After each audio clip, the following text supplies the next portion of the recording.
I am making an Enneacraft deck profile as I have everything for the deck, and honestly, it seems like a really fun deck to play.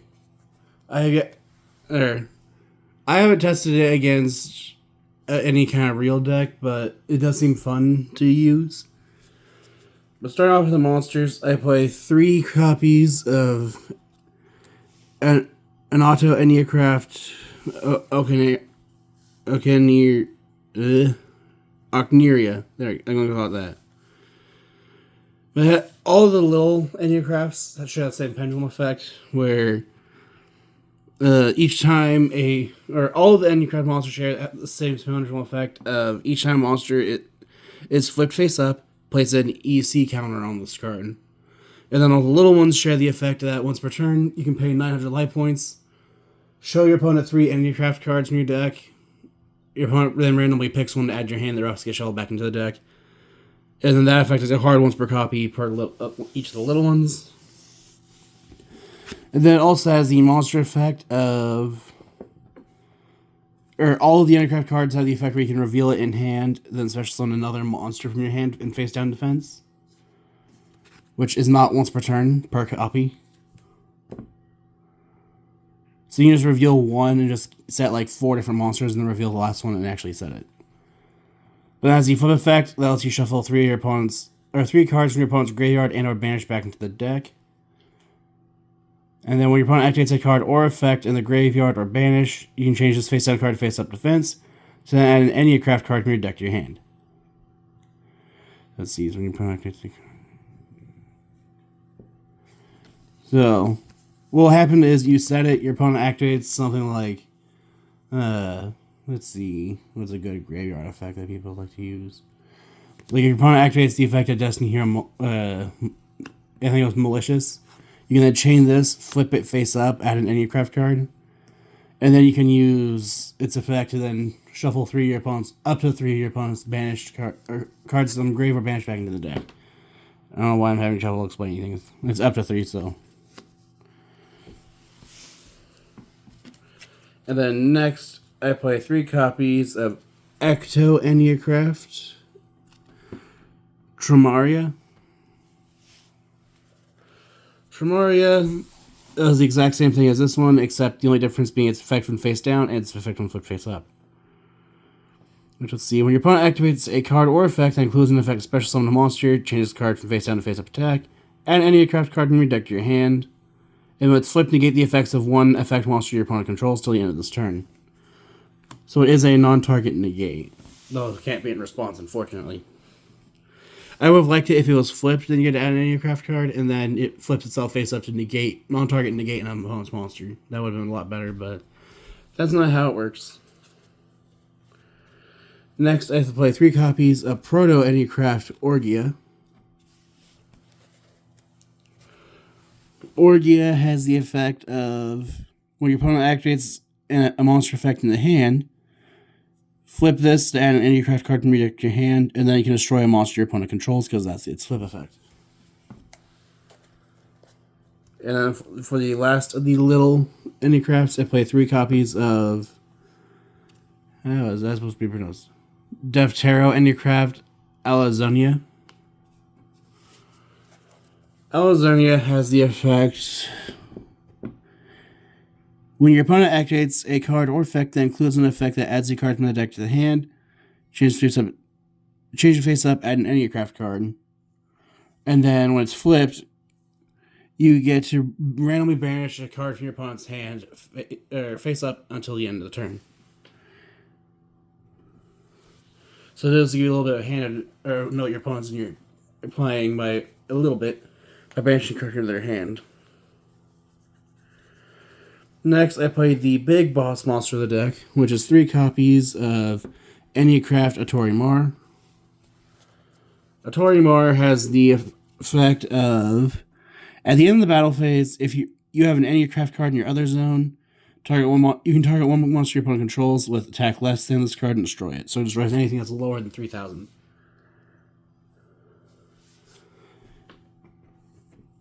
And then it has the effect that during your turn, your opponent activates a card or effect. That's it. What it is. You can change this from face down defense to attack, or face. You can change this card from face down to face up defense position to negate that effect and destroy the card.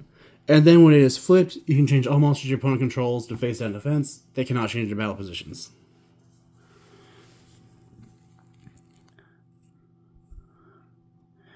And then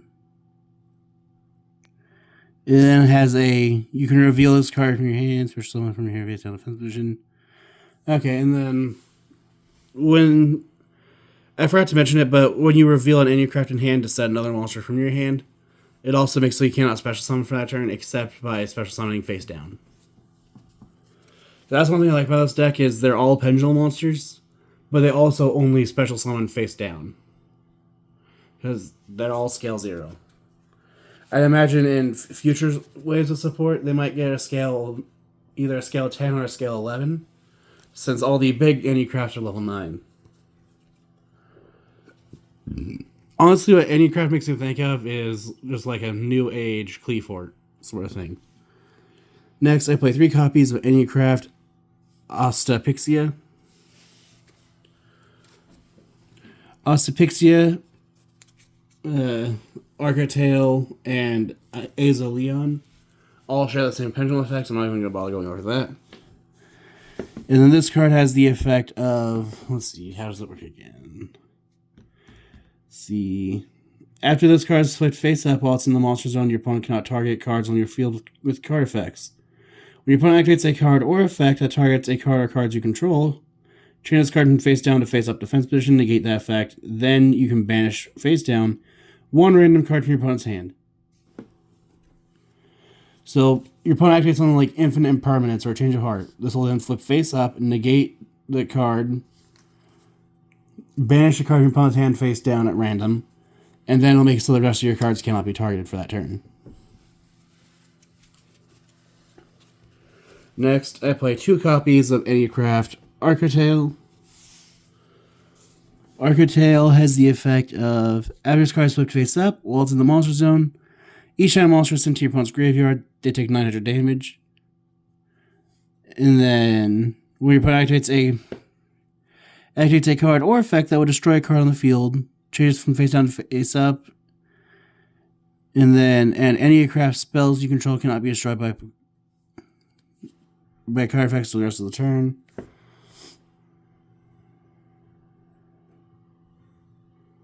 Let's see, make sure I did that right.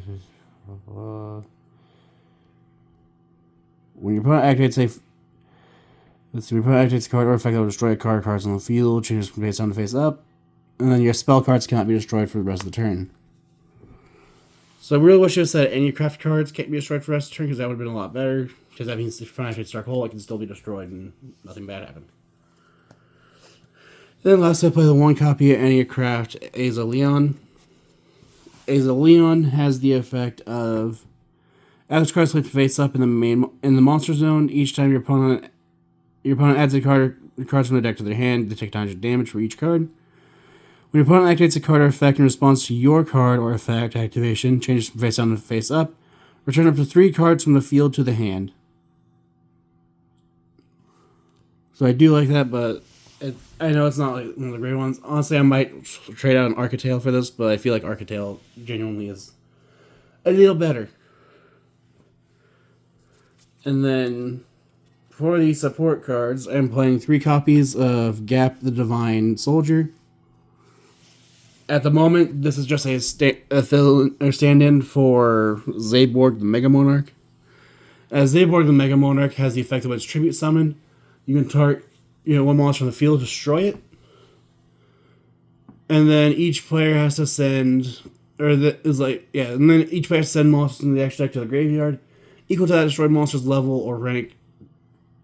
And then, if it used that effect because it attributed a light monster, which all the big Enneacrafts are light, then you get to look at your opponent's extra deck and send, which usually will target itself, destroying and then rip 8 cards out of your opponent's extra deck as well as yours. Which, with this deck, you don't really care about the extra deck, or at least with how I have it built. But, since I am using Gap as a stand-in for Zaborg the Mega Monarch, this actually enables the FTK, which I believe is 3 Enneacraft monsters, with at least two being the little ones. I don't remember how the FTK works. I just remember you get a total of 9 EC counters, and then inflict 8,100 points of damage to your opponent due to the field spell. And then this just makes so that while it's almost on the field or changed to face-up attack positions, their battle positions can't be changed and flip effects are not activated.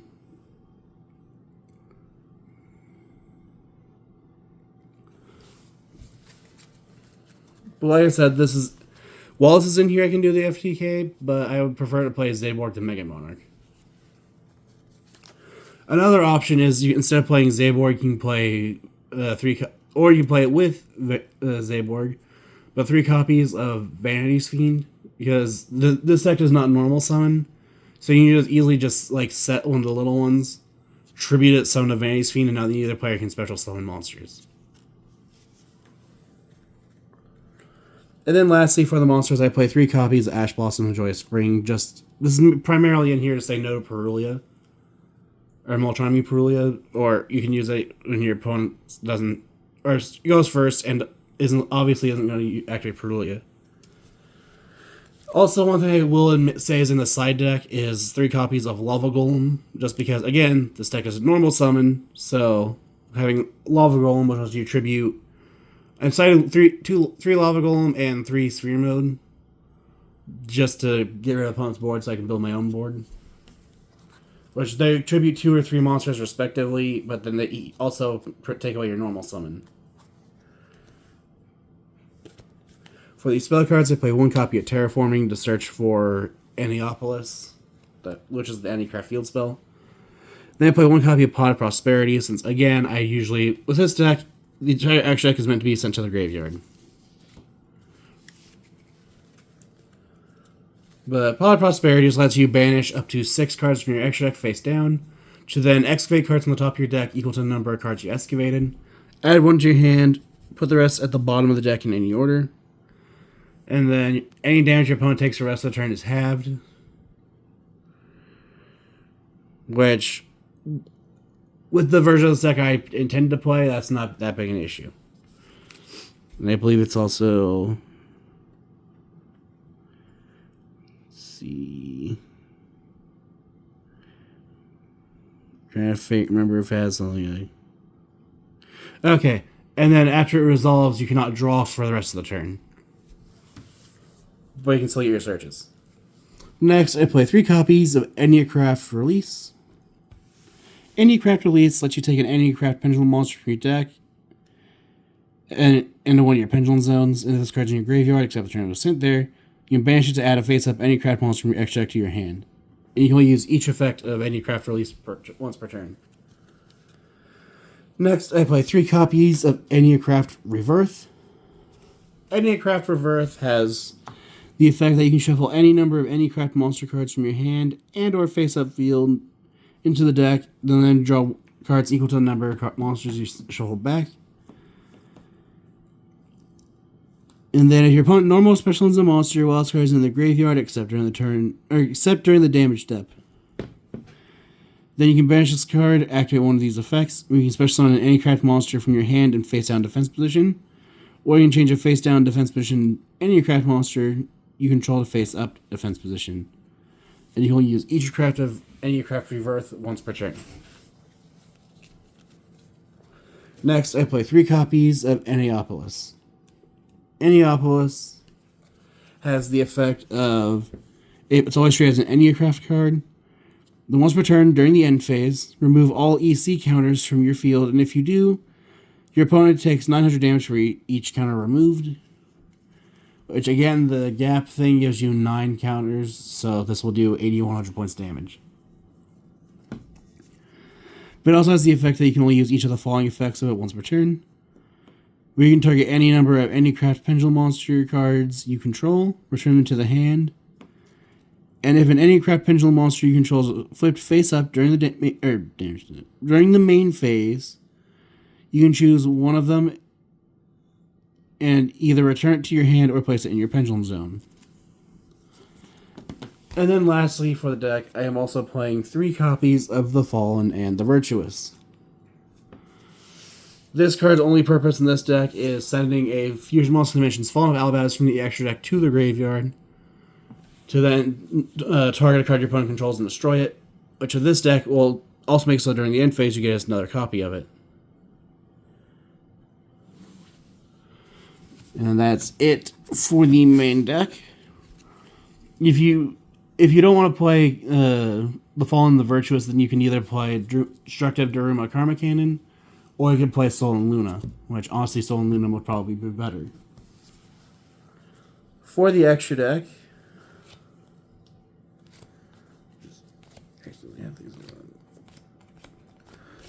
again, since this entire extra deck is meant to be sent to the graveyard, I'm only going to be focusing on the graveyard effects of these monsters.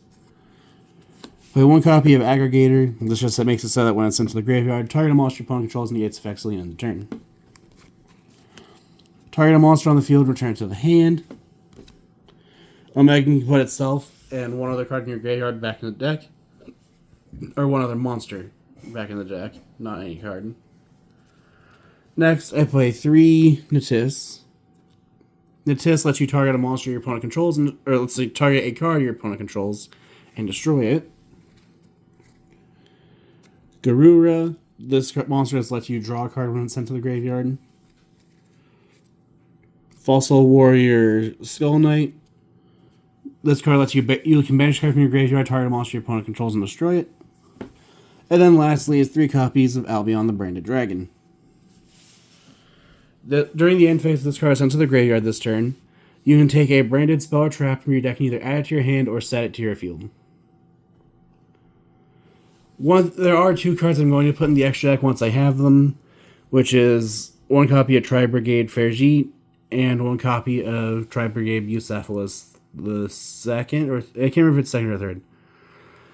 But the point of them is you send Bucephalus will then send Fergie, and then Fergie will let you draw a card and put a card from your hand at the bottom of the deck. And then if your opponent declares an attack, then you can use Bucephalus to banish it to then banish your opponent's entire field, or remove your opponent's entire field from play, which I think is absolutely hilarious.